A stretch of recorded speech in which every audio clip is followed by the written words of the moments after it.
Bonjour, donc je vous retrouve pour vous parler cette fois de la nouvelle lune en Capricorne qui aura lieu le 30 décembre aux alentours de 23h26 heure de Paris. Alors, comme d'habitude, je vais vous partager ma carte, enfin mon écran, je veux dire, pour vous permettre d'accéder à la carte du ciel et de suivre un peu mieux mes explications.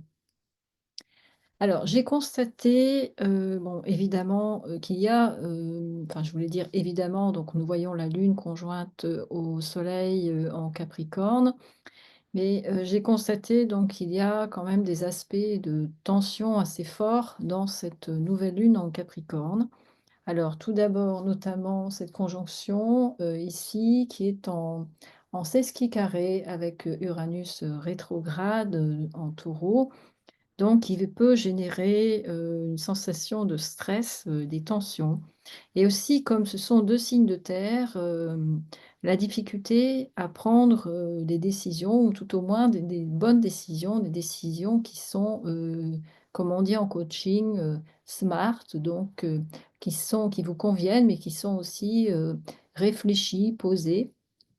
Puisque là, il s'agit de 2 signes de terre, donc qui, s'affrontent d'une certaine manière, enfin, en tout cas, au moins Uranus qui est la planète de l'éveil, mais aussi du changement, qui, s'affrontent en quelque sorte, est en conflit avec, le Soleil qui incarne aussi la volonté, le pouvoir de décision, notamment en Capricorne en plus, et la Lune, le domaine des émotions.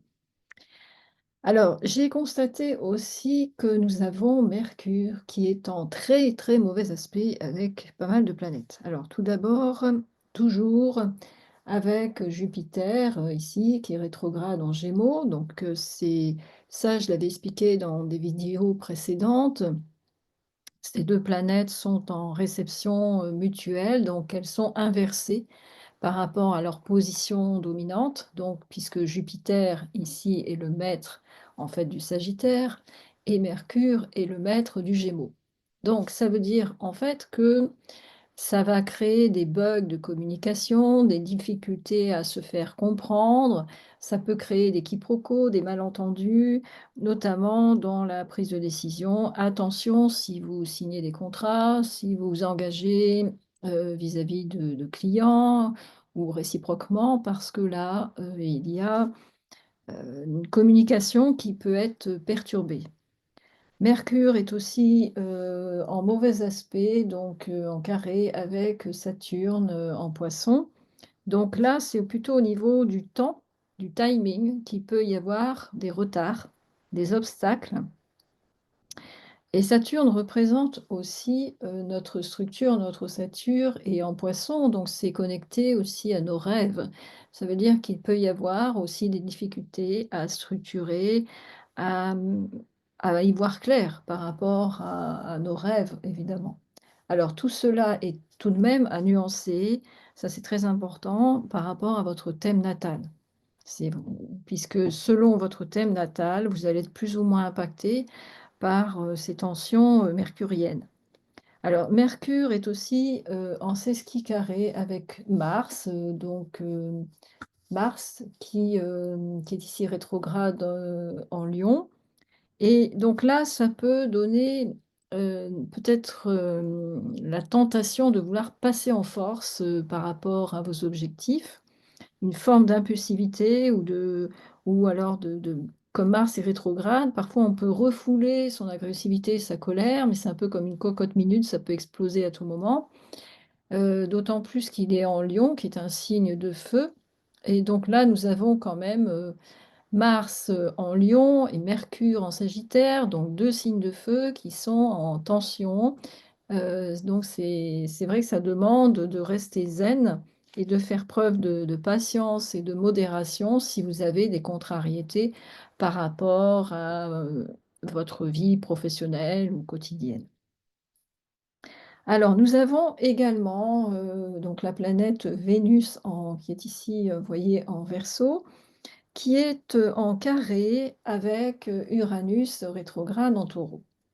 Alors là, ça peut donner, puisque Uranus, comme je disais tout à l'heure, c'est la planète du changement, donner envie justement de mettre en place certains changements, envie de peut-être changer de travail, je ne sais pas, envie de lancer un nouveau projet, puisque en plus, Vénus, c'est la planète qui incarne aussi les désirs, les envies. Et en Verseau, donc, elle est connectée aussi au collectif.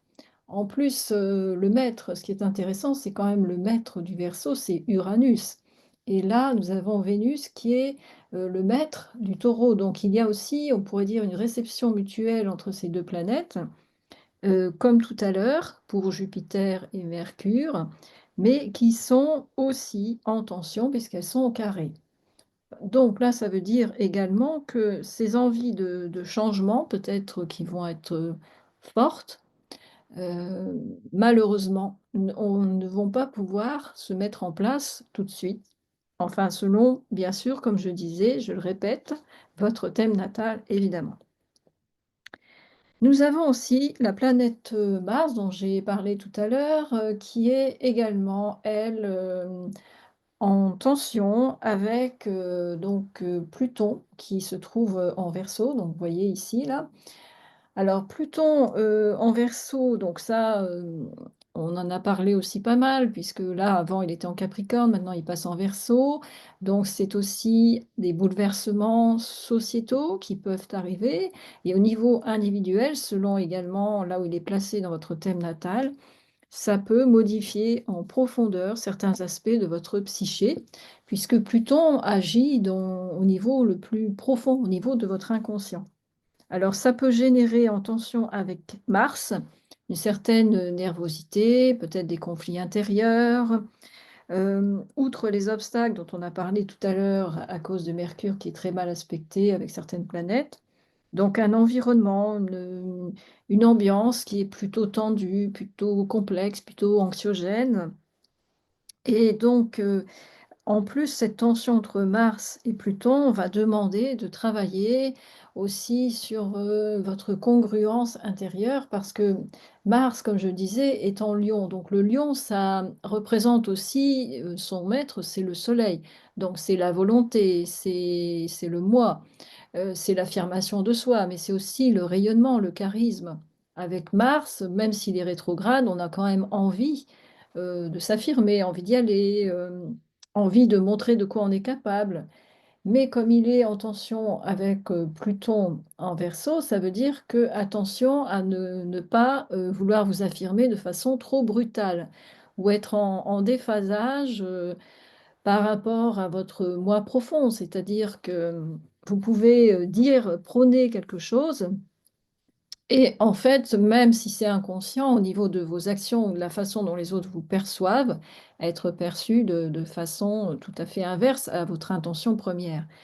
D'ailleurs, pour information, pour ceux que ça intéresse, je propose un atelier là-dessus fin janvier. Donc, je vous mettrai en lien les détails du programme qui vous permettra de travailler justement sur ça, sur la façon dont vous pouvez avoir un message, une communication, une attitude aussi plus congruente, plus authentique avec les autres et aussi améliorer bien sûr vos relations avec autrui.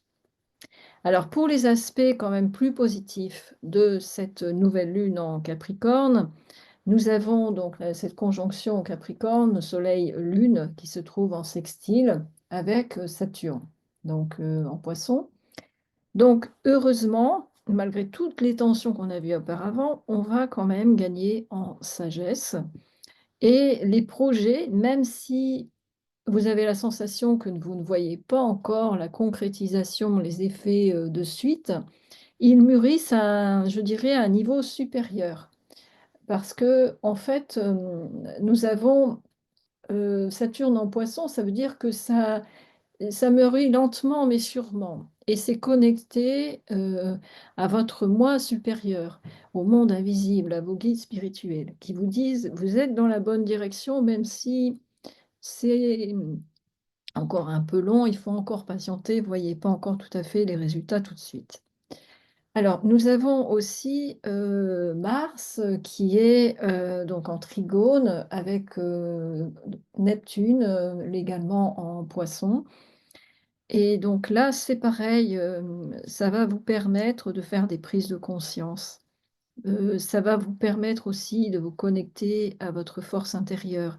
Votre charisme, votre rayonnement aussi, peut augmenter à condition, comme je disais tout à l'heure, que vous soyez en congruence avec vos propres valeurs, que vous soyez, authentique, honnête aussi vis-à-vis de vous-même. Et donc, vous pouvez recevoir aussi durant ce transit harmonieux, des intuitions, de bonnes intuitions pour pouvoir mettre en place des projets futurs. Même si, comme je disais, c'est peut-être pas le bon moment pour les lancer tout de suite. Enfin, pour finir avec l'analyse des transits, on voit que donc Pluton qui est en Verseau est également en sextile, donc en bon aspect avec, Neptune dont j'ai parlé tout à l'heure. Donc ça veut dire qu'il y a vraiment, un changement, mais qui a un autre niveau, au niveau plus subtil, d'autant plus que l'on voit que Neptune est aussi en sextile avec Uranus dont j'ai parlé tout à l'heure. Donc ça veut dire que, il est nécessaire vraiment de patienter, de continuer à garder, espoir, même si, vous avez la sensation que vos projets n'avancent pas assez vite. Si vous vous demandez si c'est la bonne décision, parce qu'on a vu beaucoup les tensions qu'il y avait, notamment au niveau mercurien, si je puis dire. Mercure, c'est aussi, le mental, c'est aussi, la capacité à analyser les choses, à prendre des décisions. Donc là, pour ce qui est des transits, généraux, en tout cas, on voit que c'est compliqué en ce moment d'y voir clair dans tout ça.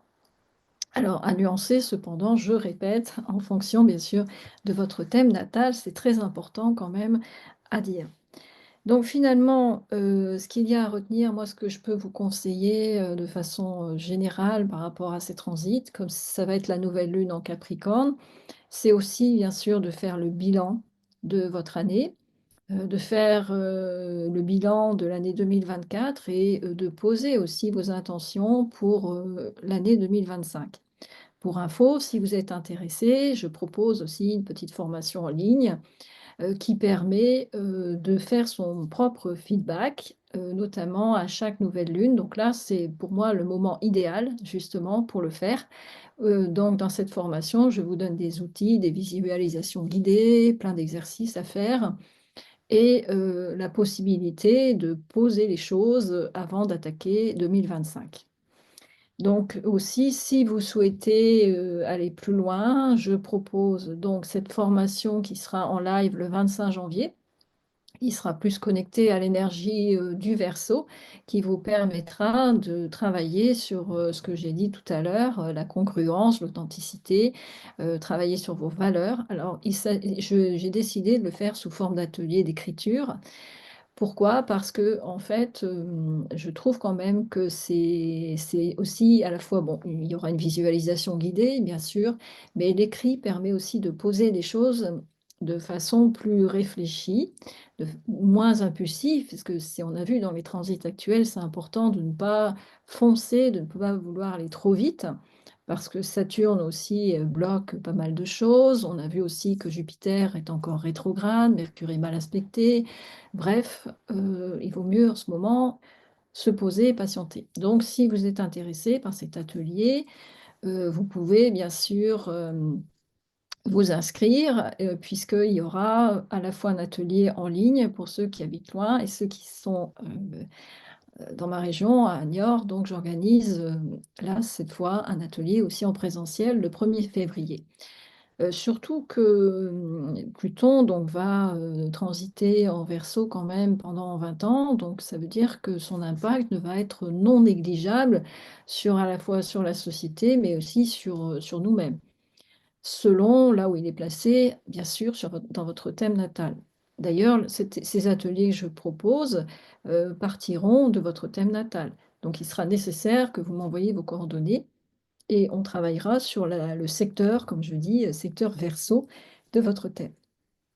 Donc, voilà ce que je souhaitais vous partager, dans cette vidéo sur la nouvelle lune en Capricorne et puis, bah, au plaisir de vous retrouver bientôt. Au revoir.